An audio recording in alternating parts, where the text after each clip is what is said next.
Hey, this is Raphael Futura, and you're listening to ADP.fm.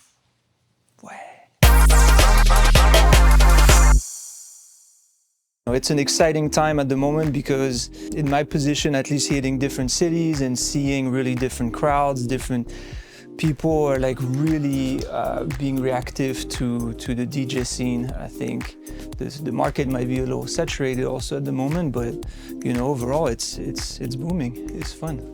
Everybody's DJing, right? To me, it's just like brings more perspectives, more challenges, you know, for everybody. You can't really sleep too long on your craft. You have to, you know, dig more and do more, and you know, brings up the curiosity of people.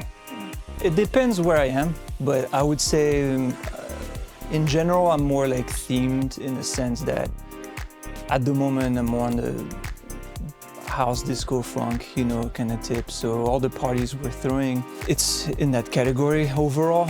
But you know, it's very free, you know, like it could be really deep 90s house to like more like modern disco, I don't know, but it's open format within those themes, you know.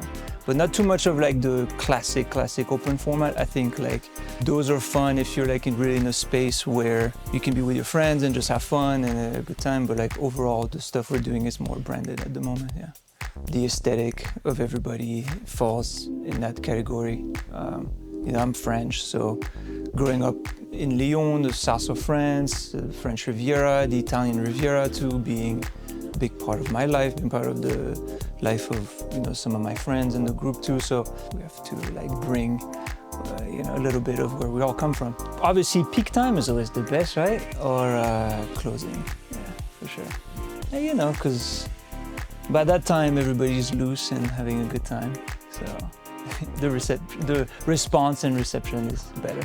Yeah. Back-to-backs are super fun.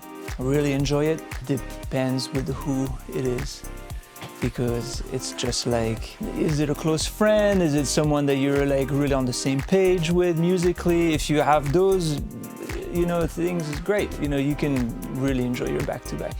If it's someone that you don't know about, that you're kind of like testing a new back-to-back, sometimes it could be a little funky, but overall, yeah.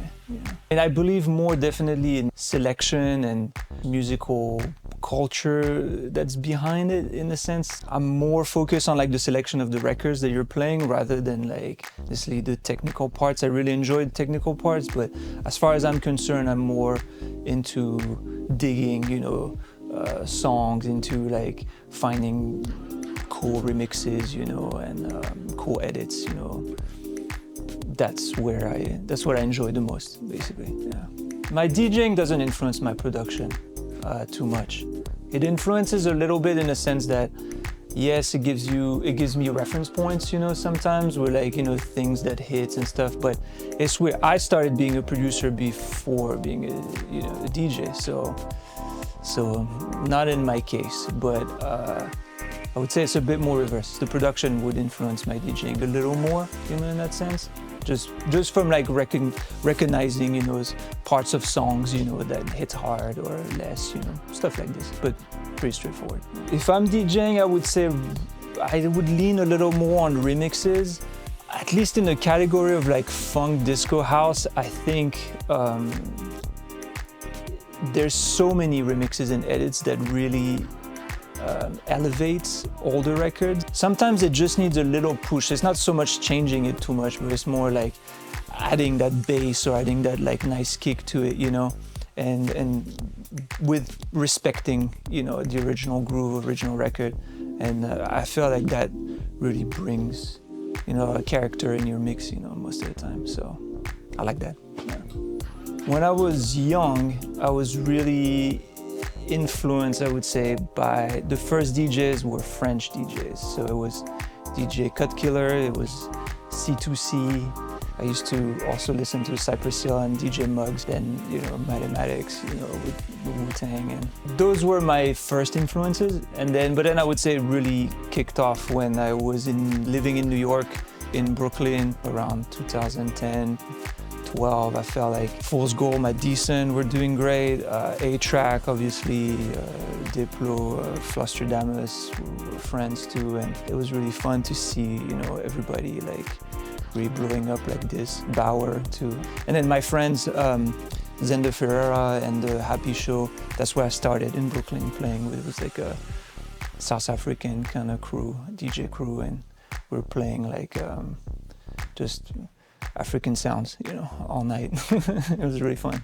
Me, I get really attracted to melodies first, to bass lines, to chords.